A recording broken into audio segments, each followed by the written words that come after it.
السلام عليكم ورحمة الله. وصفتنا لليوم شيش طاووق بألذ تتبيلة ممكن تذوقوها. ألذ من شيش طاووق المطاعم. بسوي الشيش طاووق بالفرن، وكمان بسويه معاكم بالقلاية الهوائية. طبعا قطع الدجاج مستوية تماما وطرية، والطعم خطير جدا. جربوا الوصفة، متأكدة بتحبوها.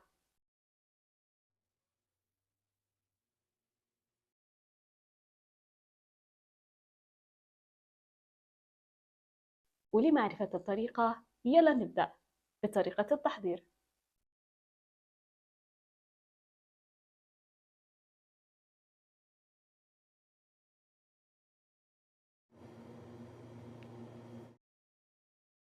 وليعمل الشيش طاووق بالدجاج بنحتاج كيلو صدور دجاج. بقطع صدور الدجاج إلى مكعبات كبيرة شوية، لأن قطع الدجاج بتنكمش أثناء الاستواء، لذلك بخلي القطع شوية كبيرة حتى يكون شكلهم مرتب.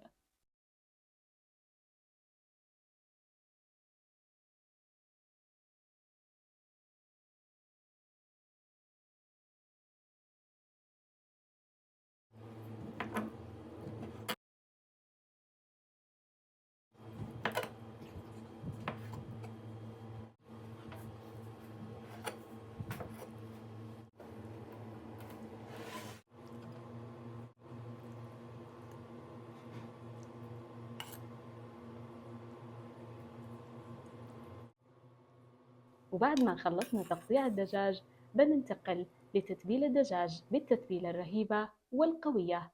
بنحط في وعاء نصف كوب زبادي، وربع كوب ليمون، وربع كوب زيت الزيتون، واثنين ملعقة كبيرة خل، وملعقة كبيرة معجون طماطم، وملعقة كبيرة ثوم مفروم، وملعقة صغيرة زنجبيل مفروم، ونصف كوب بصل مفروم، وملعقة كبيرة سماق، وملعقة كبيرة بابريكا، وملعقة صغيرة ثوم بودرة، وملعقة صغيرة بصل بودرة، وملعقة صغيرة كزبرة، ونصف ملعقة صغيرة زعتر، ونصف ملعقة صغيرة هيل، ونصف ملعقة صغيرة فلفل أسود، وملعقة صغيرة ملح، وملعقة كبيرة صويا حلوة.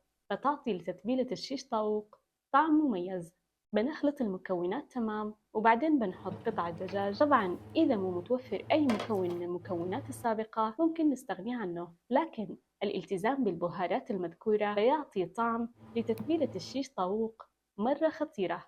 بنخلط التتبيلة تمام، وبعدين بنحط قطع الدجاج، وبعدين بنخلط قطع الدجاج مع التتبيلة حتى تتبل قطع الدجاج بالكامل. وبعدين بسوي خطوة بتخلي طعم الشيش طاووق مرة رهيب، كأنكم تاكلوا شيش طاووق بالطريقة الأصلية على الجمر. خطوة تبخير الدجاج بالتتبيلة قبل التسوية. بيكتسب الدجاج طعم التبخير أقوى من إنه نسوي خطوة التبخير بعد الاستواء. بحط جمرة ولعتها من قبل على قشر الثوم والبصل، وبعدين بحط الزيت عليهم، وبغطي بغطاء محكم حتى تتشرب قطع الدجاج التبخير بالكامل. بخليهم ياخذوا نكهة التبخير لمدة نصف ساعة، وبعد مرور نصف ساعة بنشيل الجمر وبنحط الدجاج في الثلاجة.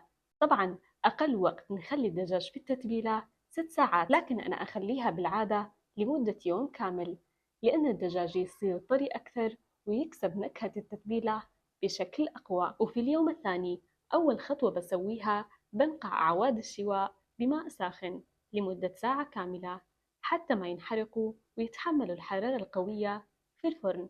وبعدين بننتقل لتجهيز الخضار المستخدمة في الشيش طاووق. بستخدم فلفل رومي ألوان أخضر وأحمر وأصفر، وبصل بقطعهم نفس الحجم حتى يكون شكلهم مرتب. وبستخدم كمان طماطم كرزية، ممكن نستخدم الطماطم الكبيرة وبنقطعها نفس حجم الفلفل الرومي. وبعدين بنخرج قطع الدجاج من التتبيلة، وبنجهز الصحن يلي بنستخدمه في تسوية الشيش طاووق. بنحط باقي الخضار المقطعة وبحط عليها باقي تتبيلة الدجاج وبنخلطهم تمام. طبعا الخضار يلي قطعتها سابقا بقت منها زوائد حطيتها تحت الشيش طاووق. بقدمها مع الشيش طاووق. طعم الخضار مع التتبيلة بعد الاستواء مرة رهيب. طبعا ممكن تستخدموا أي صحن عندكم، وممكن أيضا ما تستخدموا الشبك. حطوا أعواد الشواء على حواف الصحن، وبعد ما خلطنا التتبيلة مع الخضار بنخرج أعواد الشواء من الماء، وبنشفهم تمام، وبعدين بنبدأ برص الخضار وقطع الدجاج على أعواد الشواء. بنحط بداية بصل وفلفل رومي ألوان، وبعدين بنحط قطعة من قطع الدجاج، وبحط مرة تانية بصل وفلفل رومي ألوان، وبحط أيضا قطعة تانية من قطع الدجاج، وكذا حتى نخلص مساحة عود الشواء بالكامل. وأخيرا وفي نهاية عود الشواء بحط طماطم كرزية، وبسوي معاكم عود شواء ثاني عشان التوضيح أكثر.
وبعد ما خلصنا بنرصهم على الشبكة مثل ما هو موضح. ومثل ما وضحت سابقا ممكن ما نستخدم الشبك، نحطهم على حواف الصحن.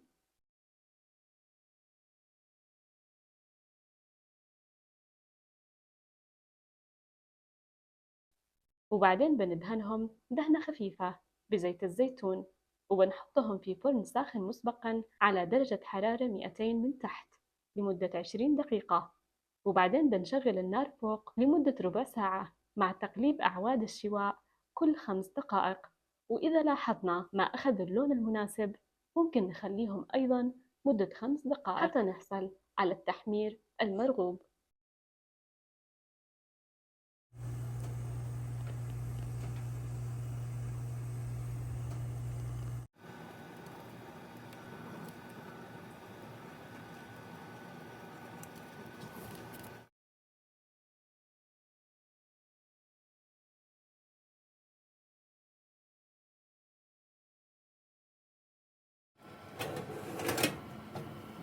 وباقي كمية الخضار والدجاج قطعت الدجاج إلى قطع صغيرة وقسمت أعواد الشواء، وبعدين رصيت قطع الدجاج والخضار في أعواد الشواء الصغيرة، وسويت شيش طاووق بالقلاية الهوائية. ضبطت الوقت لمدة ربع ساعة على درجة حرارة 190، وقلبتهم بنصف الوقت للجهة الثانية.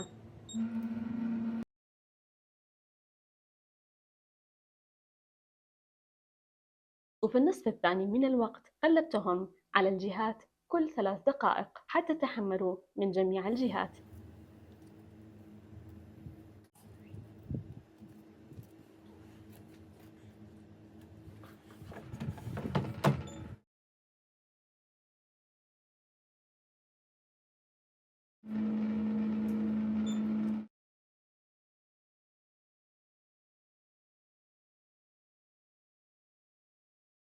وبعد ما مضت ربع ساعة صار الشيش طاووق بالقلاية الهوائية جاهز.